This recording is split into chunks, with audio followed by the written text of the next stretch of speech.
Marche, marche. J'ai envie de te parler d'une ruse linguistique, c'est l'origine du mot Dieu ou Dieu avec un X au pluriel. Donc posons-nous la question, d'où sort ce mot Dieu qui fait partie de nos traductions et de notre langage quotidien ? Il faut savoir que dans l'Ancien Testament, dont les écrits originaux ont été mis par écrit pour la première fois en ancien hébreu, puis ils ont été traduits en grec à partir du texte en araméen, puis après encore traduits en latin qui lui possède un alphabet phénicien, et cela à partir du texte grec pour enfin finir en français et dans les autres langues modernes en commençant par l'anglais. Par conséquent, c'est donc dans la langue hébraïque que cette Bible doit être prise en compte avec toutes les spécificités et particularités que cette langue possède, tant au niveau vocabulaire que de la grammaire. Alors, que voit-on dedans ? Eh bien, tout simplement, on y constate que le mot Dieu ne se trouve nulle part dans le texte. Invraisemblable, n'est-ce pas ? Dès lors, quel est donc le mot employé dans cette première Bible hébraïque autour duquel tout s'organise ? On y découvre que ce mot est un nom, et ce nom est Elohim. Le premier verset de la Bible en hébreu est celui-ci. Au commencement, Elohim créa le ciel et la terre. Elohim est un nom propre, et les noms propres ne se traduisent jamais. Je dis bien jamais. De ce fait, il ne peut être traduit par le mot Dieu. Comment le mot Dieu a atterri dans notre Robert Dictionnaire de la langue française ? Faut savoir qu'il s'est infiltré insidieusement dans la langue française au IXe siècle, après s'être introduit en force dans le latin. Le mot Dieu était issu d'une très grande famille dont le lointain ancêtre Dei était originaire d'une branche indo-européenne.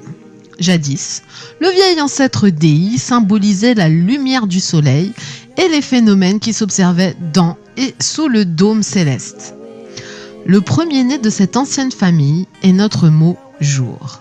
Il s'est formaté pour un usage courant en partant du latin diurnus, puis la dégradation phonétique fit son œuvre et passa de diurnus à iurnus, puis iur pour finir par jour. Le mot diurnus a sa première syllabe di, issue du latin dies, qui se traduit également par jour et que l'on retrouve dans le calendrier lundi, lunaes dies, jour de la lune, mardi, martis dies, jour de Mars, et ainsi de suite, pour toute la semaine. Mais on le retrouve également dans le mot midi, quotidien, méridional. Le deuxième fils de la tribu Dei a bénéficié d'une incroyable publicité. Il s'agit de Jupiter, formé de Iour et de Pater, le jour père, c'est-à-dire le jour qui, par la lumière du soleil, engendre tout ce qui existe. Rien que ça.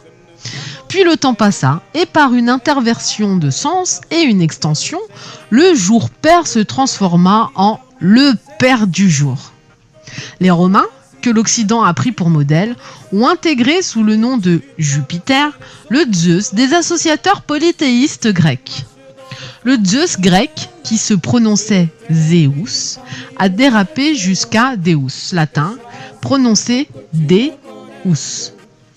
Et c'est ainsi que recadré en langue française, sur la racine di, comme dans dies, la désignation du mot Dieu prit naissance du latin Deus.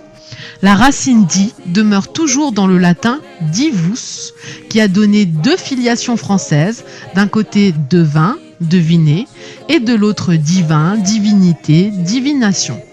Le Deus latin est parent du Théos grec, qui perdure en français dans apothéos, théologie, théocratie. Cependant, le Théos grec se rapporte lui aussi à Zeus, qui se fait adorer par les humains.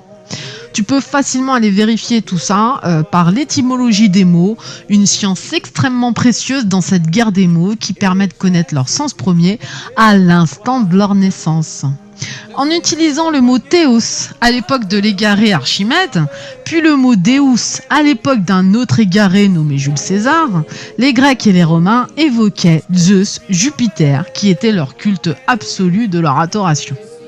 Donc nous avons là un Deus, Dieu, Zeus, Jupiter, le Père du jour. Et lorsque nous prononçons gloire à Dieu, En dépit total de nos intentions, cela veut dire gloire à Zeus, Jupiter. Toujours ce satané Deus, Dieu, Zeus, Jupiter. Tu comprends la nuance ?